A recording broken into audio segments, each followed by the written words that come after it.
Janasena party 100% strike రేట్తో టీడీపీని చావుదెబ్బ కొట్టి ఘన విజయం సాధించింది. ఎస్, మీరు వింటున్నది నిజమే.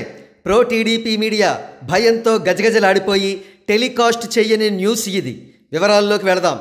AP deputy chief minister Pawan Kalyan గారు ప్రాతినిధ్యం వహిస్తున్న పిఠాపురం నియోజకవర్గంలో అర్బన్ క్రెడిట్ కోఆపరేటివ్ సొసైటీ ఎన్నికలు జరిగాయి. ఇందులో జనసేన పార్టీ పోటీ చేసిన 3 డైరెక్టర్ పోస్టులకు గాను 3 కూడా విజయం సాధించింది. టీడీపీ పోటీ చేసిన 2 స్థానాల్లో 1 స్థానం మాత్రమే గెలిచి 1 స్థానంలో ఓడిపోయింది. ఓడిపోయిన స్థానంలో ఇండిపెండెంట్ అభ్యర్థి గెలిచారని, అతనికి కూడా ఇండైరెక్ట్గా జనసేన సపోర్టు చేసిందనే ఒక గాసిప్ ప్రచారంలో ఉంది. కాగా ఈ అర్బన్ క్రెడిట్ కోఆపరేటివ్ సొసైటీ ఎన్నికల్లో జనసేన పార్టీయే చైర్మన్ అండ్ వైస్ చైర్మన్ పోస్టులను కూడా గెలుచుకుని అక్కడ కూడా 100% స్ట్రైక్ రేట్ సాధించింది. టీడీపీకి వైస్ చైర్మన్ పోస్టు వస్తుందని భావించినప్పటికీ అక్కడ కూడా ఆ పార్టీకి శృంగభంగమే ఎదురైంది.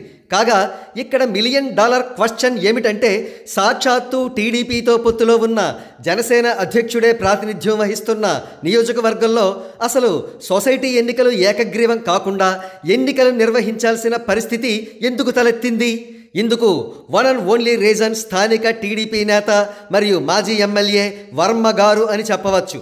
ఆయన ఎలక్షన్లకు ముందు నుండి కూడా పవన్ కళ్యాణ్ గారిని, జనసేన లోకల్ లీడర్స్ను అనేక విధాలుగా చికాకు పరుస్తూ వస్తున్నారని తెలుస్తోంది. ఇదంతా కూడా తన స్ట్రగుల్ ఫర్ ఎగ్జిస్టెన్స్ కోసమే చేస్తున్నారట. అందుకే అర్బన్ కోఆపరేటివ్ సొసైటీ ఎన్నికలను ఏకగ్రీవం చేయకుండా 5 స్థానాల్లోనూ కూడా తన క్యాండిడేట్లను నిలబెట్టినట్టు తెలిసింది. కాగా పెద్దలు కలుగు చేసుకుని జనసేన 3, టీడీపీ 2 స్థానాల్లో పోటీ చేసేలా రాజీ కుదిర్చారు.